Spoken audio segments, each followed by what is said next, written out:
Hello, everybody. My name is Ferdinand Soriano. Thank you for joining me here at Emporium Live. Some of you might not know what Emporium is, so let me go ahead and break that down a little bit for you. Emporium is a lot of things, but the word that we're trying to, or the phrase we're trying to create, or at least brand Emporium, it's the premier and essential Philippine product showroom and also a global business center.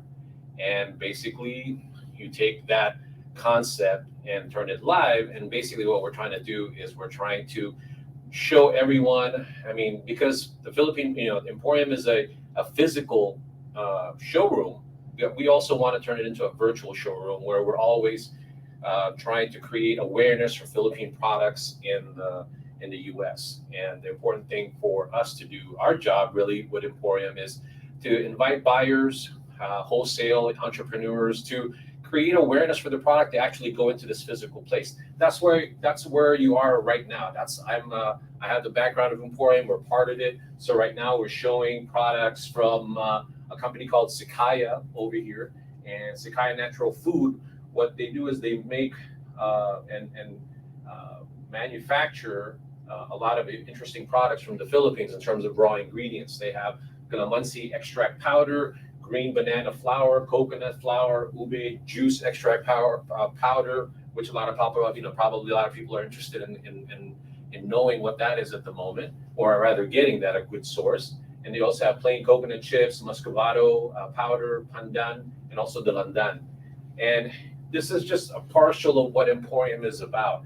Emporium was created not only to create awareness and social and sales opportunities, but at the end of the day, we wanted to create something different, something unique or Instagram worthy. And I have to credit that to my founding partners, Christina Espiritu, and then also Christine Consunji.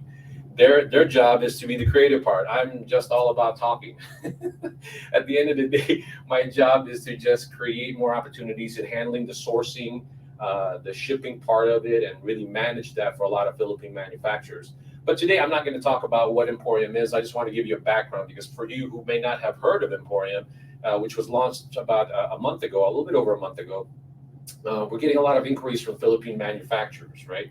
So what's happening now is that Philippine manufacturers are wondering how to be a part of Emporium, how to create opportunities with Emporium. See, with Emporium, it's all about selling samples. How do you create opportunities for them in a cost-effective and consistent manner? But today is not about that. I just sort of want to give an example, or rather my opinion, and I want this to sort of spread out with a lot of Philippine manufacturers. Some of you might already know what I'm saying, but you just have to sort of follow through in my thought process, because I think it's more so relevant these days, only because of the current economic environment, right? And let me tell you what topic I want to talk about. Today, I want to talk about the design and the size of your packaging.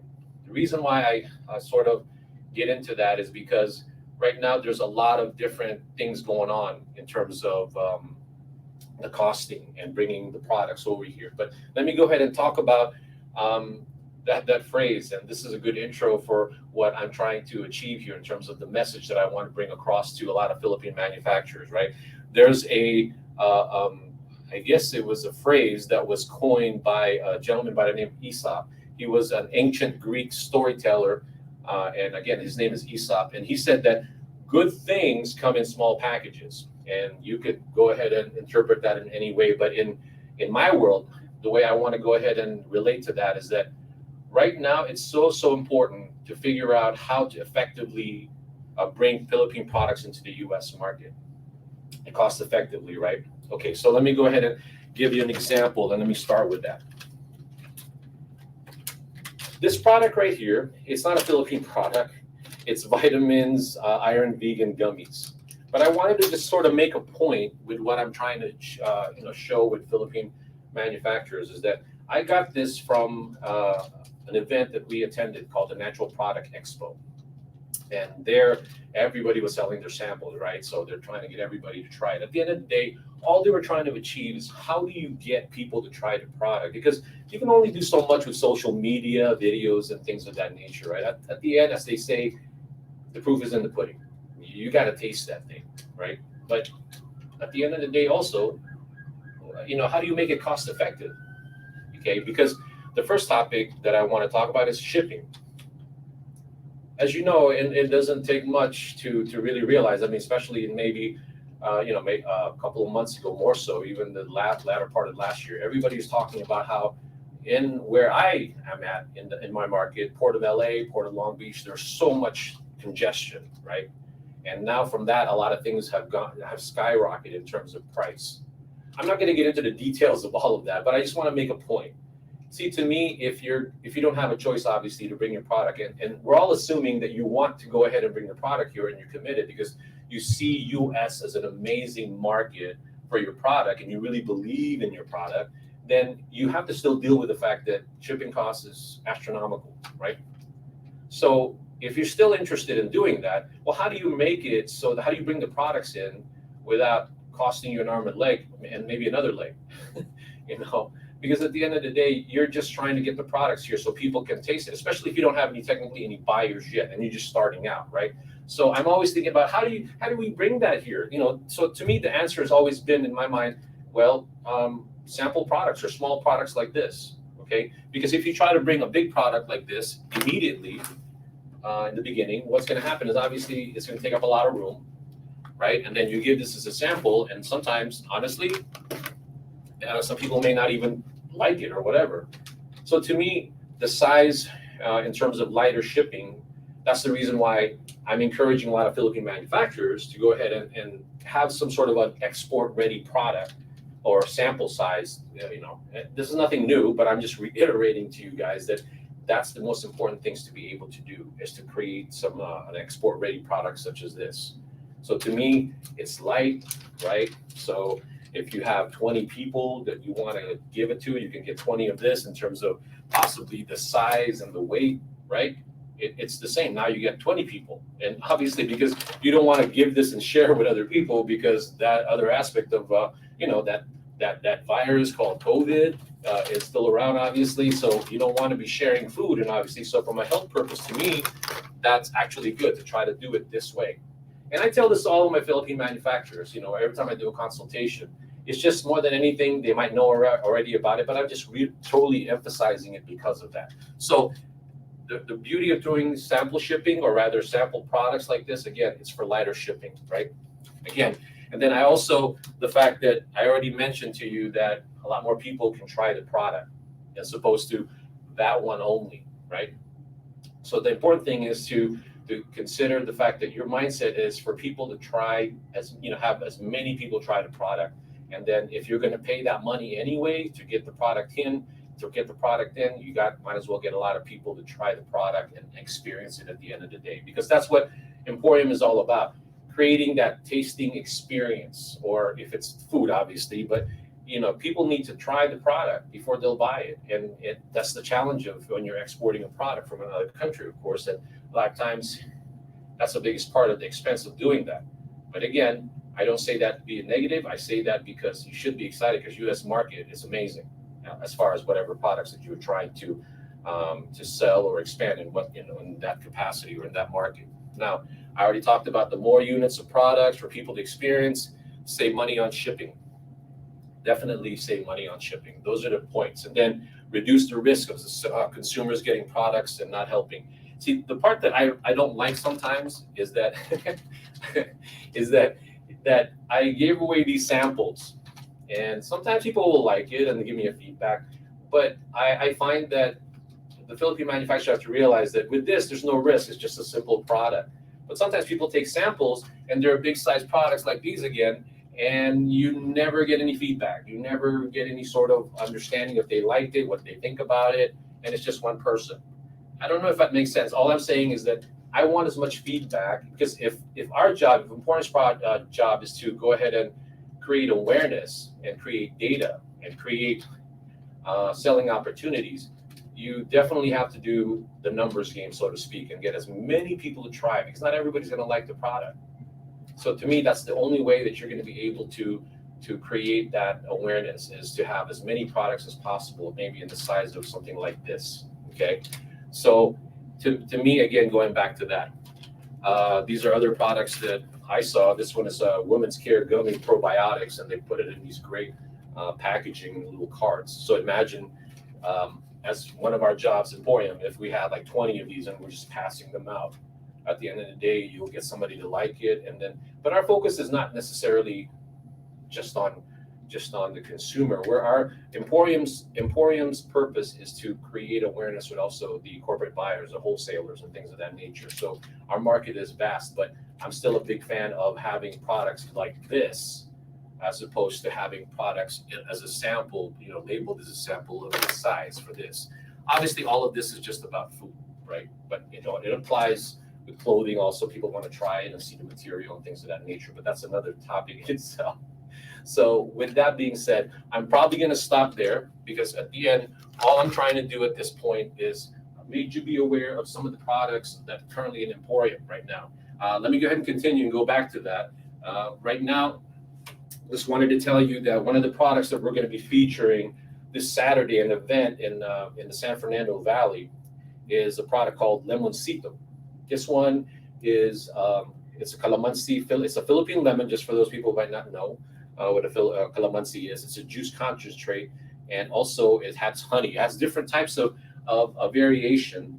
One is the concentrated, one is also a concentrate, but it has ginger in that. So there's some medicinal purpose that's attached to that combination. And then some of the products that we currently have here, just so that we can actually feature them and maybe to start talking to the manufacturers about it also, so you can understand, because there's always a story for all these products. But this one is called Japonica brown rice. It's quality brown rice. So for all of you people out there who is trying to eat rice but be a little bit more healthy, I guess, or more conscious about it, definitely a great product. And then we have their premium quality rice, again with Donna Maria. That's the name of the brand, Donna Maria. The packaging is amazing. I like to think so, right? And then also the brown rice. Now on my right side again, going into yesterday, I had a meeting with these people, with this manufacturer. They're called EHO Superfoods, and they make cocoa sugar along with this brand this product called banana flour.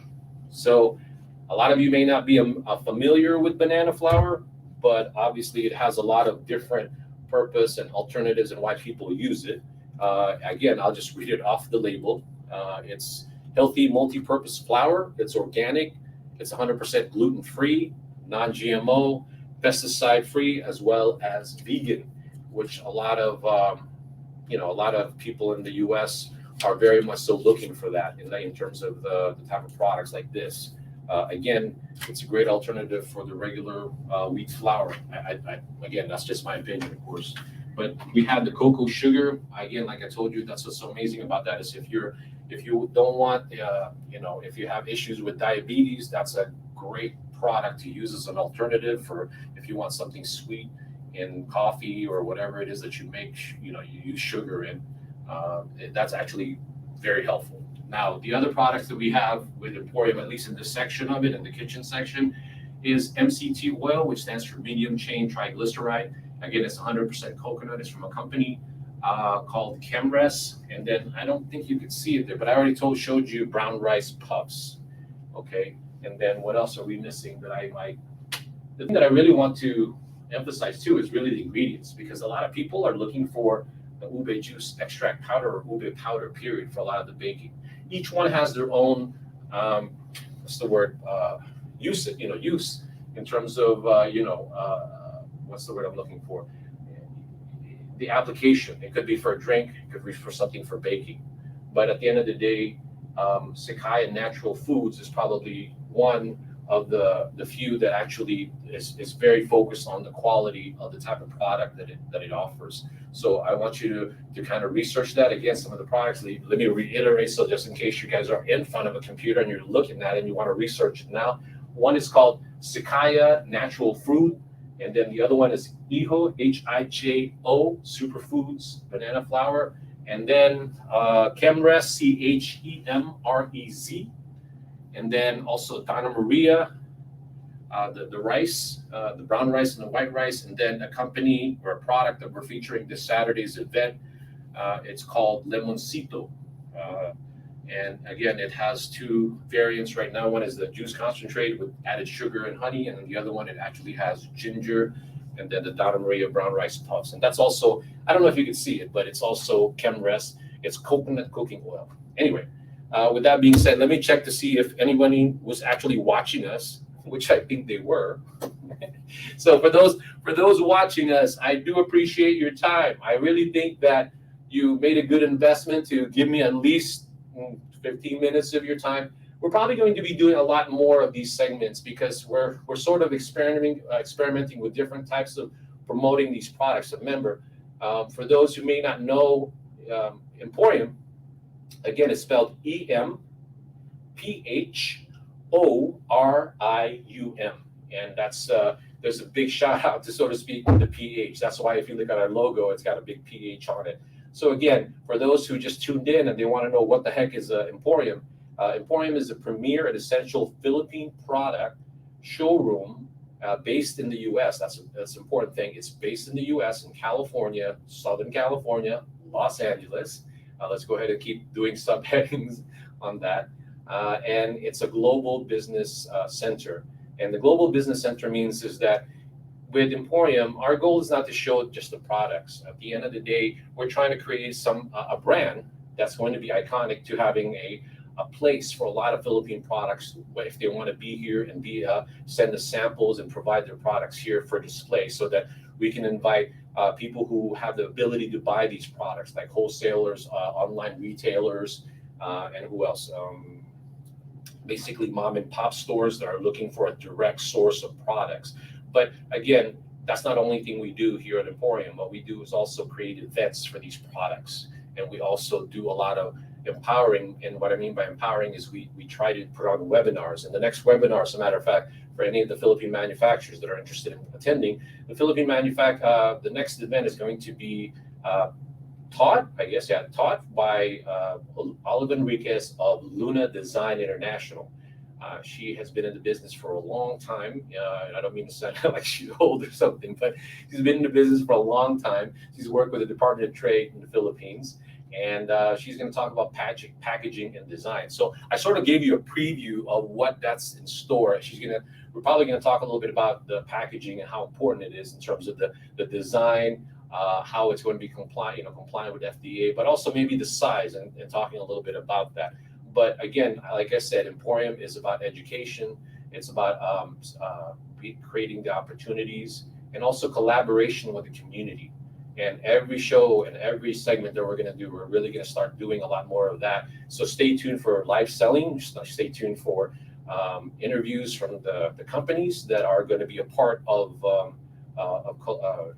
EmPhorium in terms of their products being here. I mean, I don't have anybody, I wish I could show you the other products that we currently have here. But again, the EmPhorium, please check us out, www.emphorium.com. We're in Facebook, LinkedIn, Instagram, and I think we're also on TikTok. And that's always fun to be on TikTok, right, for all those people that are using TikTok. So at the end of the day, our job is to continuously figure out ways how to do a lot of that awareness. And again, thank you so much for tuning into us. And I hope that you continue to watch the growth and also the support, because EmPhorium is really not going to be successful if people don't buy into it, so to speak, in terms of the bigger picture of what it's trying to do, which is to sort of be like a gateway to the U.S. market, and not just from a selling standpoint, but providing that empowerment.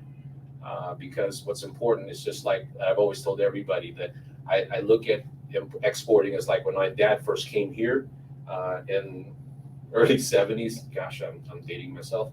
In the early 70s, where he knew what he was doing. He believed in himself. He saw an opportunity here in the Philippines, in the U.S., but he didn't know a lot of people. So he was just very fortunate that he did know people enough so that they can show him the ropes, so to speak, the lay of the land, and be able to sort of function in such a way that, if he believed in himself, then he can pretty much look at everything like that, where, yeah, just show me where it is, I'll figure it out, but at least show me where I need to go to get a job, to find a place to live. And I take that same thought process in exporting. I think what EmPhorium needs to be is more like sort of a beacon, I guess, or some just like a helping hand. Because at the end, everybody needs that, especially a lot of exporters. They need a lot of data. They need a lot of ideas on where to go for certain services, and that's also a big thing with EmPhorium because we're very proud of some of the collaboration that we've created, not only from buyers but also freight forwarders, U.S. customs brokers, FDA compliance, companies. What else?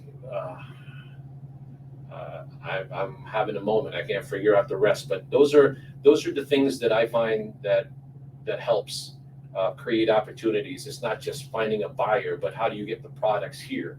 How do you store the products? How do you deliver the products? What insurance company do you use for product liability? There's so much, but at the end of the day, all of that is available with EmPhorium. So again, thank you so much. Please stay tuned next week for another one of these interesting topics on just my opinion. And this is my way of trying to help out and maybe change the mindset of exporters in terms of how should they attack the U.S. market in terms of how do they prepare their product to be able to be effective in that market that they're pursuing. All right. So thank you so much, everybody. I'll sign out from here. Thank you.